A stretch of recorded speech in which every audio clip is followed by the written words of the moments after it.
অনেক দিন পর আজ কিন্তু বেশ রোদ বেরিয়েছে, আর এই রোদ বেরোনোর আনন্দ ঠিক কতটা সেটা কিন্তু একমাত্র আমাদের মতো ঘরের বউরাই জানবে।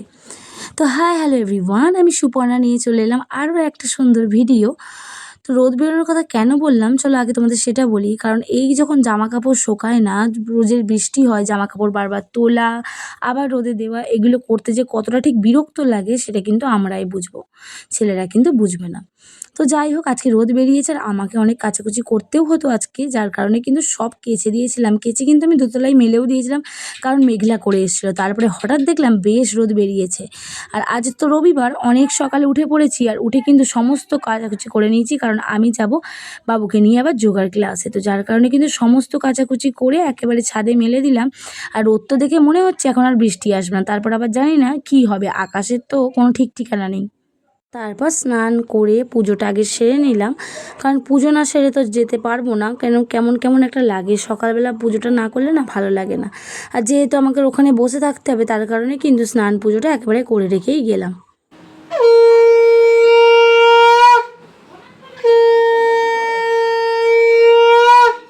সত্যি বলতে বেলা হয়ে গেলে পুজো করতে আমার কোনো দিনই ভালো লাগে না, আর একদম ভালো লাগে না। এই সকালবেলা পুজো করার মধ্যে যে শান্তি, সেটা কিন্তু বেলা হয়ে গেলে পুজো করার মধ্যে সেই শান্তিটা পাওয়া যায় না।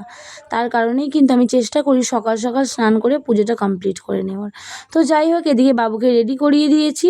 তো দেখো মিস্টার একদম রেডি যোগায় যাওয়ার জন্য, আর ও তো খুব এক্সাইটেড, কারণ এই যোগার ব্যাগটা মানে ম্যাটের যে ব্যাগটা সেটার জন্য বেশি এক্সাইটেড। কারণ নতুন জিনিস পেলে বাচ্চারা তো বুঝতেই পারছো কতটা আনন্দ পায়। আর আমরা বড়রাই আনন্দ পাই, ওরা ছোটো তো আনন্দ পাবেই। তো চলে এসেছি, আর এটা কিন্তু একদম স্কুলের কাছাকাছি। তো এদিকেও বসেও পড়েছে, তো ম্যাম এলে কিন্তু যোগাটা স্টার্ট করবে।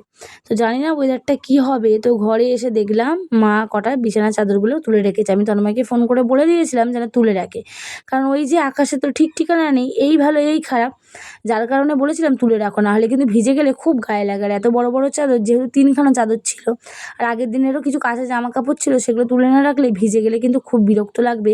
কারণ একদম শুকিয়ে যাওয়ার পর জামা কাপড় যদি আবার ভিজে যায় তাহলে কেমন লাগে বলো তো, আর কোথায় মেলবো, খুব বিরক্ত লাগে। তো যাই হোক, এগুলো তুলে রেখেছিল। আমি কিন্তু এখন এসে তাড়াহুড়ো করে সব এক এক করে ভাঁজ করে নিচ্ছি।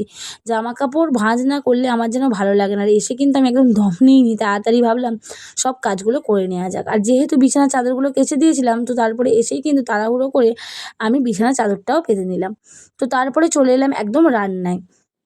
কারণ আমার মনে হয় সমস্ত কাজ সেরে রেস্ট নেব ঠিক আছে, কিন্তু রেস্ট নিয়ে উঠে তারপরে কাজ করব, এটা কিন্তু কোনো দিনই আমার দ্বারাই সম্ভব হয় না। যার কারণে আমি সবসময় চেষ্টা করি আগে আমার যা যা কাজ আছে সব কিছু কিন্তু করে নেওয়া, তারপরে ধীরে সুস্থে আমি এদিকে বসে থাকি, যাই করি সমস্তটা করব।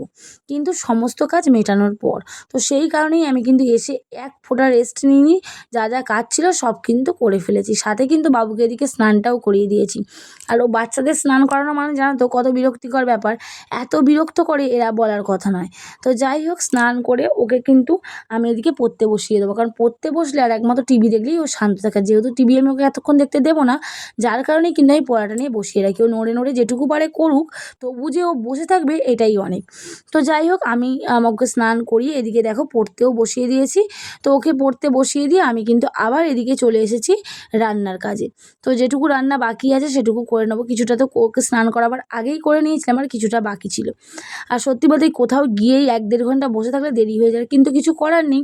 ওখানে তো যোগার ক্লাসে বসে থাকতেই হবে, কারণ আমাদেরকে দেখে নিতে হয়, যেহেতু ঘরে গিয়ে প্র্যাকটিস করাতে হবে। তাছাড়া 1 ঘন্টা ক্লাস হবে, তার মধ্যে আমি আবার বাড়ি আসবো, আবার যাবো। আর যেহেতু একটু ডিস্টেন্স, স্কুটিতে 10 মিনিটের মতো টাইম লাগে, যার কারণে কিন্তু আমি বসেই থাকি, একেবারে হয়ে গেলে তারপরেই বাড়ি আসি।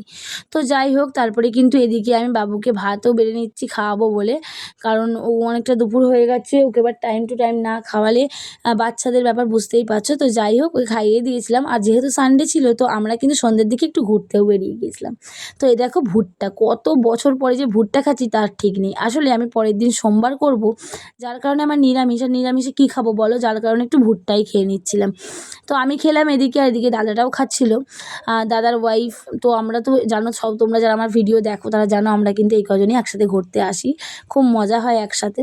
তো যাই হোক, তারপরে বাবু একটু মোমো খাবে বলে বায়না করছিল। আমি বললাম ঠিক আছে খাক। তো তন্ময়ও খেতে চাইছিল না, তখন তন্ময় আর বাবু কিন্তু জোরজাবস্তি একটু, মানে তন্ময় বাবুর জন্যই আরও কিন্তু মোমোটা খেয়ে নিল।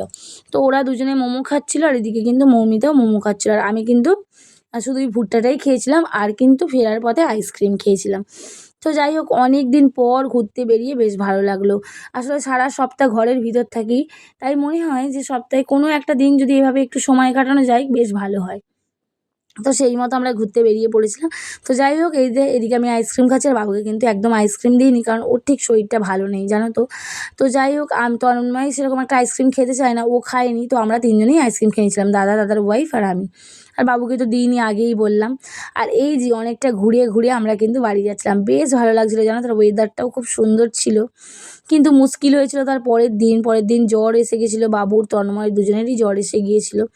তো তারপরে এই যে মিষ্টির দোকান থেকে একটু মিষ্টি নিয়ে নিচ্ছি রাত্রিবেলা রুটি বা পরোটার সাথে খাওয়ার জন্য।